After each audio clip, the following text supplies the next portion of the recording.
A data mining firm that worked for Donald Trump's election campaign made an approach to WikiLeaks, founder Julian Assange said on Wednesday. The statement followed a report in the Daily Beast that Cambridge Analytica chief executive Alexander Nix made contact with Assange about the possible release of 33,000 of former Secretary of State Hillary Clinton's missing emails. "I can confirm an approach by Cambridge Analytica prior to November last year and can confirm that it was rejected by WikiLeaks," Assange tweeted. He did not elaborate on the content of the request.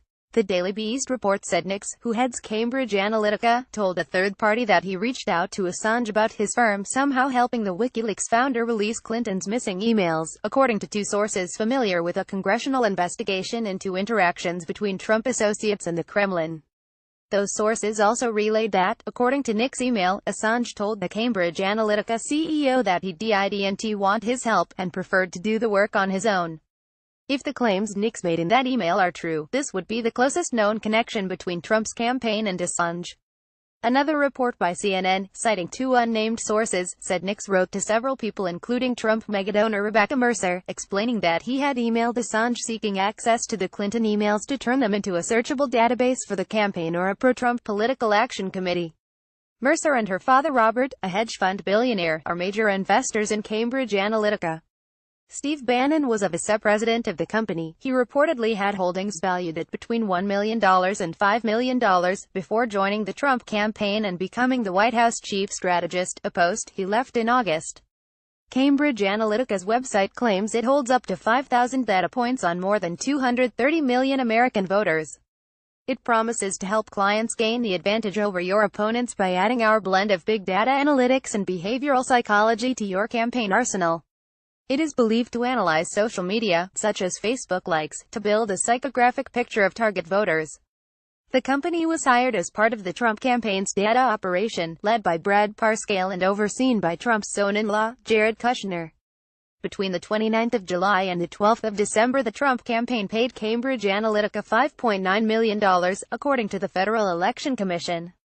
Soon after the election, Forbes magazine reported that Kushner turned to it to map voter universes and identify which parts of the Trump platform mattered most.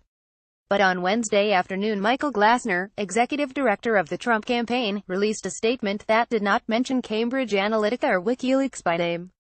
"We as a campaign made the choice to rely on the voter data of the Republican National Committee to help elect President Donald J. Trump," he said. Any claims that voter data from any other source played a key role in the victory are false. The Trump campaign is under federal investigation over alleged collusion with Russia. Parscale was interviewed on Tuesday by the House Intelligence Committee and, according to CNN, many of the committee's questions were about the campaign's work with Cambridge Analytica, which Parscale downplayed. The committee has also requested information from Cambridge Analytica about its work for the Trump campaign. The company has said it is complying but is not under investigation and there is no suggestion of wrongdoing. The 33,000 emails deleted from Clinton's personal email server have never come to light and there is no evidence that WikiLeaks possessed them. In July last year, Trump told the press conference, "Russia, if you're listening, I hope you're able to find the 30,000 emails that are missing. I think you will probably be rewarded mightily by our press." He made Clinton's emails a central focus of the campaign, in which his supporters chanted, "Lock her up," and regularly lavished praise on WikiLeaks. In October, he declared, "I love WikiLeaks." WikiLeaks published emails hacked from Clinton campaign chairman John Podesta just hours after the release of a potentially campaign-ending Access Hollywood tape in which Trump could be heard boasting about groping women. Assange has denied receiving help from Russian hackers.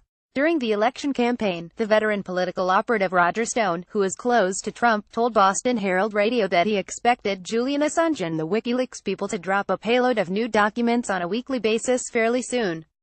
And that of course will answer the question of exactly what was erased on that email server.